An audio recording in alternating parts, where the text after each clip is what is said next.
Hello. Very nice to be here and among this large audience. I will talk you a bit infrastructure, and I will talk you from my experience how I actually live the new database thing, which is in the cloud. And first of all, I want to say that this is an extension to a system. So you should see all my presentation like you keep your current stack, and you put this side to that stack. Because often people are confused how do we do this. So Marton, my actually GDE story is part of being on Stack Overflow very active. I contributed a lot of answers, probably some for you. So I see that there has been a contest here, like Georgia should name the first GDE until 2020. And being a contributor active on Stack Overflow is something that aggressively helps this. So you should make a lot of posts on Stack Overflow. What we will do today here, so we are going to build a high-performance, petabyte scale, and eventually a reporting system. So it's not a traditional system, it's an extension to it. And this is Google BigQuery. Who uses BigQuery today from the audience? OK, who writes CQL code from the audience? SQL. Great. Who has terabytes of data in the database? Great. No, this is great because often people don't deal with terabytes of data, and terabyte is actually a good way of doing it. So I have here a list of features. What is BigQuery? As you probably noticed, that it's a data warehouse in the cloud. It has all the CQL standards, so you work with tables, views, create table, and everything. And one of the hidden gem of the cloud, the English word hidden gem, is very, very good for BigQuery. What you see here is that for 1 terabyte, it's only cost $20. So all the managers in the company are willing to pay this amount for storage, which is extremely cheap, and you can keep a side copy of your database on BigQuery. And nowadays, we can write machine learning inside CQL. Yeah, with CQL syntax, we can do machine learning. I will show you how. If we go further, BigQuery's attribute as actually it's, if I go here and I say that this is a struct, which means that you can combine a bit of NoSQL into the BigQuery. You can work with JSON function and all the advantages of this kind of struct and all kind of information. A feature straight into the BigQuery. So BigQuery introduced partitioning and clustering in order to reduce data size and also to reduce costs. What you see on the first issue is that you create a table by using partition and cluster by. And the partition, when it's not used, it's 200 terabytes processed. And you see here it takes, I don't know, large number. When you use with the partitioning between, it only processed megabytes of data. And actually, this is cost a fraction of it. So this is one of the good benefits using BigQuery. OK, let's see a practical examples. Load from a file. Load from a file is like 3 lines of code, literally, in C#, in Java, PHP. Who uses C#? C#, PHP? Yeah, good. It's 3 lines of code. It's very easy. Streaming rows is what we actually use, and the BigQuery's ability is to actually ingest 1 million rows per second. 1 million rows per second. So if you have an IoT device that generates data like this, you can feed that into BigQuery. It won't be a gateway timeout problem. You won't get such information like that. So it's petabyte scale. The next slide is actually representing importing data using cloud functions. Often people, when go to the cloud, what they do, they drop a file on the cloud, because that's actually the easiest thing to drop eventually in Google Cloud Storage a file. You can set up a trigger to watch that bucket and observe that file. That file could be a CSV, could be a JSON, even Avro, all kind of modern files. And it's picking up that file, and it can import into BigQuery. That's easy to actually start working with BigQuery. As you see here, I will keep on my slides that this is on-premise. I mean, your current stack, it's not in the cloud, and that part is in the cloud. It will keep repeating in the sites. How to do a cloud function? This is a Node.js example. It's pretty minimal. You need to add only 2-3 lines to this example. So it's not a pseudocode. It's a working example, just 2-3 lines you need to add to this. What you see here is that it has a CSV source format, and it loads to a table that is coming from the blocket. OK, so my presentation will be, the next slides will be how to get from your current stack into BigQuery. And that, as you mean, you need to do an ETL process, extract, transform, load process, in order to get to BigQuery. So this answers these questions, like how can we use the benefits of BigQuery? We at REA in Romania, we created a middleware in our stack, and that middleware is the Fluentd component on this chart. What you see on this chart here is that you have all sorts of events, which could be business events, could be system logs, and it's feeded into Fluentd. Fluentd forwards also to your actual servers, so it's a middleware you can add to your current stack, and also forwards to BigQuery, and also forwards to cloud storage. So it does multiple things, and later, being data in BigQuery, you can actually get to the interfaces of Tableau and Data Studio, and you can build queries for it. This job requires like 1 day. It doesn't something extraordinary. You can go back tomorrow to your office and you can try it out. BigQuery free plan covers 1 terabyte of data per month. So it's a generous free plan. In Fluentd, you can copy this example, which means that it loads into the BigQuery, and you add the keys in order to authenticate your application. For what we use this? So we had to optimize product pages. Like if you have a web shop, you maybe use Google Analytics to actually track some things, but Google Analytics doesn't know the person. In order to track the person who does this, we feed the same information into the BigQuery. So we created a little JavaScript snippet as the Google Analytics offers you, and we added the people in there. And it's actually adding all the information into the BigQuery. We also did the same with the email engagement. So we track the open click of the email in order to see, OK, at 9 a.m., the customer is checking his email. We should send an email 5 minutes earlier. And all this information resides in BigQuery, and we query from there these metrics. The benefits is actually to run SQL on big data queries, let's name like that, because it will accumulate a lot of data. I can give the tool also to analysts in order to write their query, and no more throwing away data, and it's pure serverless. You don't need to maintain interfaces, VMs, indexes. It's just there for you. It's an API endpoint, as it is. I'm rushing this a bit because I have a second part of the presentation, which is the newest addition to BigQuery. It's not about Data Studio, but Data Studio is a product from Google Cloud Platform which integrates well into BigQuery, is drag and droppable, and you can build this interface, and all the information behind this interface is coming from BigQuery data. And it can be an integrated dashboard in your office somewhere, for example. Now, the true magic of BigQuery is actually when we are able to run machine learning thing in the database. Yeah, we are living that era when we are able to do machine learning straight from a tabular data. By tabular data, I mean tables. So the BigQuery ML initiative is actually executes from data a model. When the model is ready, you can actually query it, predict, recommend on this model, and you can automate common tasks for it. Let's put this into a map. So if I need to mention that probably you have heard about TensorFlow, that needs a data scientist as well, not just developer. Someone needs to actually think the TensorFlow model for it. Then there is AutoML and CloudML, which is actually an interface thing. You drop a zip file of images, and they do the magic. And between, there is BigQuery ML, which is actually, you need to be SQL ready, and you need to write the SQL.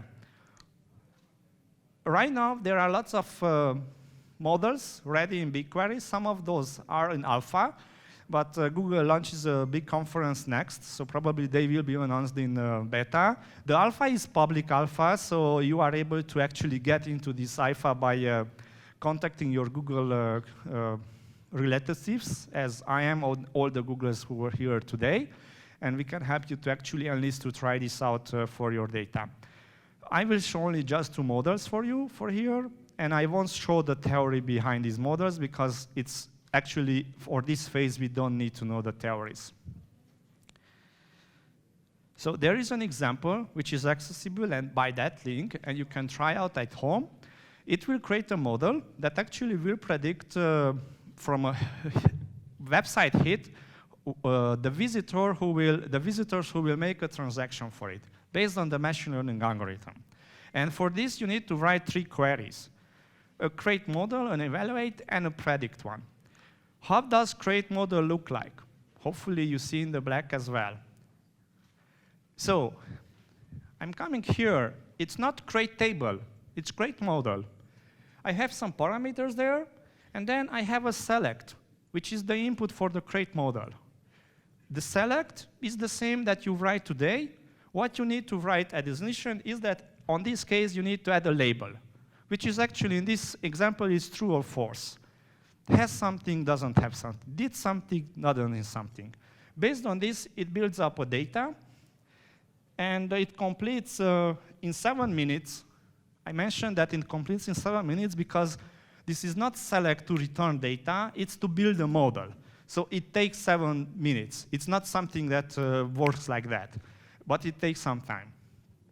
After that is ready, you have the amazing machine learning model ready to be queried. The from is here, but you also have a from on the author query. And the author query is actually a wrapper. You are predicting from the subquery. The subquery has the same select as before, but doesn't have the label. And I didn't mention that this actually targets different time frame. So we actually chosen to train the model using, let's say, January data, and we are now predicting for other data. And that's it. The predict will output on the bottom. You see that 68% accuracy for the first row and 61% accuracy for the second row. How can we use this data? This data actually can, let's say, used on product recommendation, thinking out technically filling in the zeros, because if we don't know nothing about a user, it means that we have 0 on them, and we need to fill out the zeros technically. Often machine learning is like, okay, identifying something, but business related is that filling out the zeros. On my next example, it means that I have a table of users, John, Alice, Mary, and I have the products. I just put the vegetable, fruits, but it can be your products, what you sell on a shop. And you build out this matrix from your existing data. In SQL, it's not a matrix, it's a pair of information in rows. So it's a big pile of rows. That's your select statement, and before that, you create the model. And actually, right, create model and the select that produces this information. You have a bunch of zeros. Like, for example, the task here is to sell coffee, because coffee is not used very well. You have a bunch of zeros. But in a real situation, you have like 2 million of users with zeros. And you need to sell to 2 million, but you have budget to sell only to 1 million. By saying that I have budget to 1 million, I mean that I need to filter out from 2 million the exact users or some users that actually are targeted to actually turn and convert buying coffee. I need an order by, technically, because it means from 2 million, I need the first 1,000. But how do I order by if I have a bunch of zeros? It cannot be ordered by. Matrix factorization machine learning model comes into hand to build out. In this example, it's on the bottom. You see some numbers added to the zeros, like 02, 045, and so on. So some numbers are added there. The machine learning model actually fills this information. Now you can order by, and you can choose the top 1,000 item from it. this can be done on your current stack. You could, for example, go back to your office. You can create a big CSV file from your product. That CSV file can be uploaded to Google Cloud Storage. You can import in BigQuery, which is like a 1-hour task. You Google it for the create model syntax. You wait for 7 minutes or 10 minutes, 2 hours, depending on data size, and then you can select it. The output will be a bunch of lists, but you can order by and pick the top one. In examples, as you see, create model is there. In the create model, if I go here, I selected only 3 columns for my data set, even if it has multiple. I selected the user, the item, I mean the product, and the rating. It's named rating, but it's the existing number I have about that product as well. So if, in case of the coffee, that rating, it will be 0. So they don't use that product right now. But from the other products, it will build out a pattern, and it will recommend you. Next one is actually writing a select star from ML recommend, and this will produce you all the users into the feed. You can save that. It will be a JSON or a CSV. You export it. You can pick the first 1,000, and you have your machine model working in your business. This is an extended example when you wire in one single user for query. Often people ask me that, OK, that produces the entire database. How do I add one single user? This is an example how to add one single user. These slides are already on slideshare.net, so you could later copy examples from this. Let's conclude our talk today. So benefits of BigQuery is actually to democratize the machine learning. So it's actually, you don't need to be a SQL developer in order to build your first machine learning model. You can have a generalist team. Often in companies, they are dedicated machine learning teams, or wish they should have a machine learning team. Usually there is 1-2 developer working at home trying out some models. Increases innovation because you can do a lot of iteration in the SQL. You can test. So you can test this 100 times, 1,000 of times, and so on. And the model serves a purpose. So it's easy to change, recycle. So not as in a factory, like build out a car, and in order to build out another model, you need to build out in 2 years a new car. No, in machine learning, you just write a new select statement, you write a new model for it, and you can try out this, which gives you better results for it. And the possibilities are endless. So you can create customer value, predict funnel conversions. So I have a lot of products where actually there are a lot of websites in what we develop, a lot of websites, and we need to funnel the user to the shortest track to actually buy something on the website. But there are so many pages and so on that I need to find out their respective way. Using machine learning, I can actually, the step is a feature. Like if it reaches a page, it means that it has coffee or it has fruit, has vegetable. And all this information is attributes in a table. In a better example, Booking.com. Who uses Booking.com? Have heard? Everyone? Good. Booking.com, you know, has these features, has bathroom, has TV, how many rooms. They have in machine learning, in BigQuery, like 500 columns. All the feature is actually 0, 1. Has kitchen, has bathroom, has all the feature is 0, 1. And they wrote a machine learning model to actually build out different recommendation algorithms for the user. In a game industry, not sure if you are able, if they are here, game developers. In the game industry, you could apply machine learning very well to actually build out new scenarios, variations to it. Because you name that you have 10 steps to actually reach something, but those 10 steps have different difficulty, and you can actually do a machine learning model to actually produce for the user the best one. The best one is not the easiest, the hardest, the best one, based on the following track for the user. Why to choose the best one? Because the user will love it. And this concludes my talk. I have one-on-one session outside. And thank you.